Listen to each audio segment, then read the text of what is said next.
Supporting leaders to manage change using effective implementation. As the new school year begins, leaders will be planning ahead. They may consider implementing interventions to address areas of need, developing whole school initiatives, or changing the behavior and culture in specific areas. Changing the established habits and behaviors of educators through implementation isn't straightforward, but the Education Endowment Foundation's guidance report, A School's Guide to Implementation, helps schools embrace the complex, social nature of change.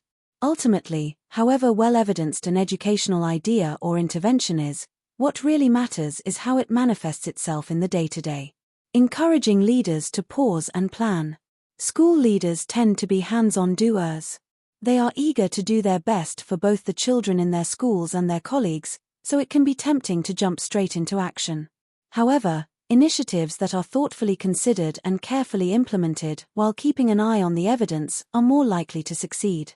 So, how do we convince leaders, who are often keen to get moving, that it's worth taking the time to plan for implementation? We asked evidence advocates from the East Cambridgeshire and Fenland Evidence Network to share why they find implementation planning, as guided by the Education Endowment Foundation, so useful. Below, we've collected some of their thoughts from a meeting last year.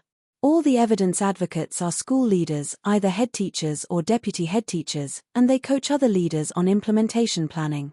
Knowing what you're doing. Implementation planning helps leaders focus on the issue at hand with a clear sense of direction.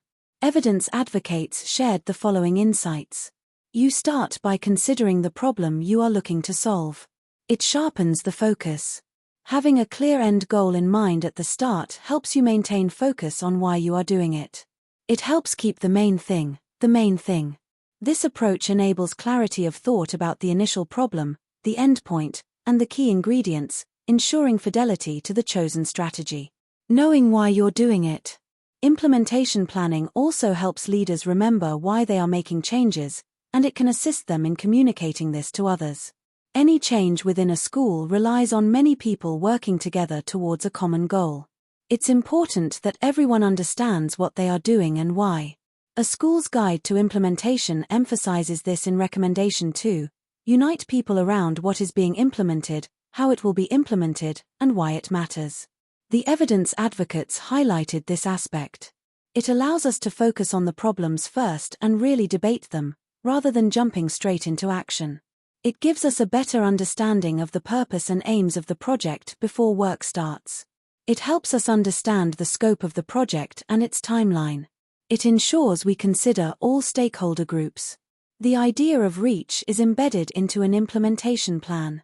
A sustained process, not a one-off action plan.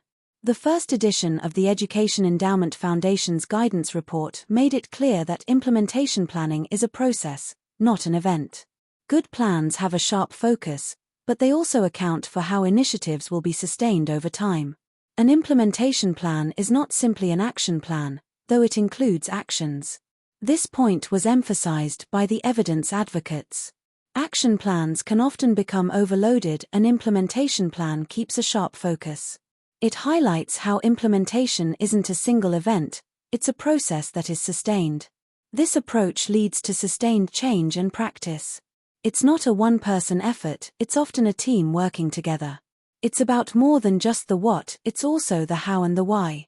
It shouldn't just sit on a shelf. A key characteristic of a good implementation plan is that it should be a living document, regularly reviewed and adjusted as needed.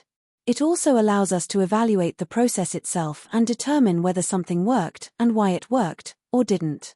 Was the right intervention chosen but poorly implemented? Or did it succeed only because of specific conditions and context?